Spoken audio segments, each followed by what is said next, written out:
Hi friends, இன்றைக்கி நம்ம கிட்ஸுக்கு பிடிச்ச மாதிரி ஒரு சிம்பிளான பால் பாயசம் எப்படி பண்ணலாம் நம்ம பார்க்கலாமா? ஸோ வாங்க, அதுக்கு தேவையான இன்க்ரீடியன்ட்ஸ் என்னென்னு சொல்லி நான் காமிச்சிடுறேன். ஸோ நான் இன்னைக்கு கிட்ஸுக்கு கொடுக்கறதுனால பசும்பால் எடுத்திருக்கேன், பேக்கெட் பால் எடுக்கல, பசும்பால் எடுத்துருக்குறோம். அதுக்கப்புறம் ஜவ்வரிசி, நைலான் ஜவ்வரிசி, சேமியா, பாயச சேமியா, அதுக்கு தேவையான சுகர், நெய், முந்திரி, ஏலக்காய். ஸோ சிம்பிளாக பால் பாயசம் பண்ணலாம் எப்படிங்கிறத நம்ம பார்த்துடலாம். ஓகே, அப்படின்னா நம்ம எடுத்து வச்சுருக்கிற அந்த ஜவ்வரிசியை ஒரு பாத்திரத்தில் கொட்டிக்கலாம். நெக்ஸ்ட் நம்ம எடுத்து வச்சுருக்கிற அந்த சேமியா, பாயச சேமியாவும் போட்டுட்டு நீங்கள் என்ன பண்ணணும்னா, நீங்கள் குக் பண்ண ஆரம்பிக்கிறதுக்கு முன்னாடி இதை நல்லா உங்கள் கையால் இது பண்ணி விட்டு மேஷ் பண்ணி நல்லா மிக்ஸ் பண்ணிடுங்க. அப்போ மிக்ஸ் பண்ணிங்கன்னா அதோட தூசி எல்லாமே வெளியே வந்துடும். எப்போவுமே நம்ம அலசிட்டு பண்ணோன்னா இன்னும் நல்லாவே இருக்கும். பார்த்தீங்கன்னா இப்போ பார்த்தீங்கன்னா கலர் சேஞ்ச் ஆகுது, வாட்டர் கலர். ஸோ அதில் இருக்க ஸ்டார்ச் எல்லாமே உங்களுக்கு என்ன ஆகிடும்னா வெளியே வந்துடும். ஸோ நல்லா மிக்ஸ் பண்ணிக்கோங்க ஃப்ரெண்ட்ஸ். இப்போ நம்ம நல்லா ஜவ்வரிசையும் பாயசம் சேமியாவையும் நல்லா வாஷ் பண்ணி வச்சுட்டோம். ஸோ நம்ம ஆல்ரெடி என்ன பண்ணியிருக்கோம்னா, இது வேகிறதுக்கு தேவையான வாட்டரை ஹீட் பண்ணி வச்சுருக்கோம். ஸோ அந்த வாட்டரில் இந்த நம்ம கழுவி வச்சுருந்த ஜவ்வரிசியும் சேமியாவையும் சேர்த்துக்கலாம். ஸோ நம்ம இதை சேர்க்கும் போதே சைடில் என்ன பண்ணலாம்னா, இது எப்படியும் வேகிறதுக்கு பார்த்தீங்கன்னா ஒரு 10 to 15 மினிட்ஸ் ஆகும். ஓகேயா? ஸோ இதை சேர்த்துட்டு நம்ம சைட்லேயே நமக்கு தேவையான பாலை தனியாக காய்ச்சி எடுத்து வச்சுக்கலாம். இப்போது சேமியாவும் ஜவ்வரிசியும் போட்டு ஒரு 2 மினிட்ஸ் ஆயிடுச்சு. இப்போ நம்ம வச்சுருக்க அந்த ஏலக்காயை ரெண்டாக பிச்சு நம்ம என்ன பண்ணிக்கலாம்னா உள்ளே சேர்த்துக்கலாம். ஏலக்காய் அப்போ தான் அந்த ஃப்ளேவரோட ஏலக்காய் வெந்து வரும்போது பாயசம் ரொம்பவே நல்லாயிருக்கும் உங்களுக்கு.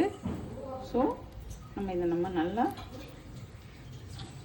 ஜஸ்ட் நீங்கள் கிள்ளி மட்டும் விட்டுக்கலாம்.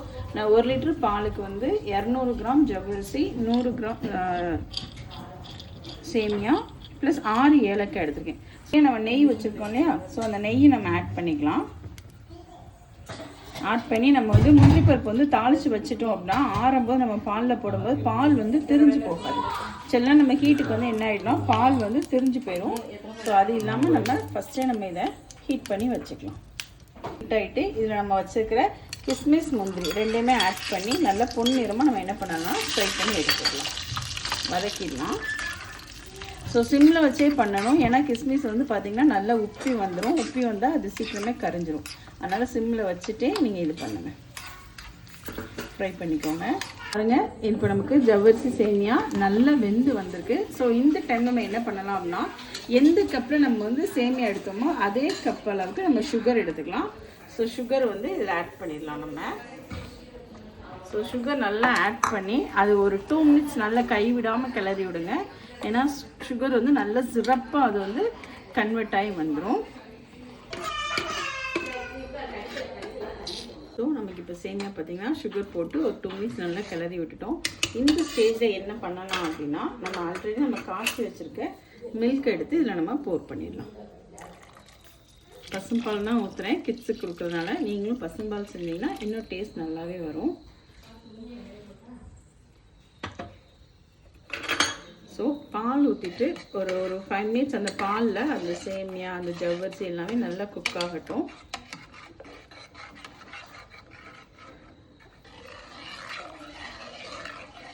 இப்போ பார்த்தீங்கன்னா நல்லா உங்களுக்கு பால் பாயசம் ஒரு நல்லா குடிக்கிற அந்த கன்சிஸ்டன்சியில் வந்துடும். பாருங்க ஃப்ரெண்ட்ஸ், நல்லா பால் ஊற்றி நம்மளோட ஜவ்வரிசி சேமியா நல்லா வெந்து வந்துருச்சு. ஸோ இந்த டைம் நம்ம என்ன பண்ணலாம்னா, நம்ம ஆல்ரெடி நம்ம முந்திரி பருப்பு, கிஸ்மிஸ் வறுத்து வச்சுருந்தோம் இல்லையா நெய்யில். ஸோ அதை நம்ம என்ன பண்ணிக்கலாம்னா இதோட ஆட் பண்ணிக்கலாம். நீங்கள் ஆட் பண்ணும்போதே உங்களுக்கு பார்த்தீங்கன்னா நல்லா கமகமன்னு உங்களுக்கு ஒரு மனம் வரும். ஸோ ஆட் பண்ணிவிட்டு இதை நல்லா மிக்ஸ் பண்ணி விட்டுருங்க. இப்போ பார்க்கும்போதே தெரியுதா உங்களுக்கு, அந்த பாயசம் எடுத்து சாப்பிடணும் ஒரு டெம்ப்டிங் ஆகும். அவ்வளோதான் ஃப்ரெண்ட்ஸ், நம்மளோட சிம்பிள் அண்ட் ஈஸியான சேமியா பாயசம் ரெடி. ஸோ நம்ம இதை சூடாக இருக்கும்போதே நம்ம சர்வ் பண்ணிடலாம். ஸோ நம்ம நிறைய முந்திரி, கிஸ்மிஸ் எல்லாமே போட்டு பண்ணியிருக்கனால கிட்ஸ் ரொம்ப விரும்பி சாப்பிடுவாங்க. பசும்பாலில் பண்ணுங்கள் ஃப்ரெண்ட்ஸ். பாருங்கள், நம்ம கிட்ஸுக்காண்டி பண்ணியிருக்க பால் பாயசம் ரெடி ஆகிடுச்சு.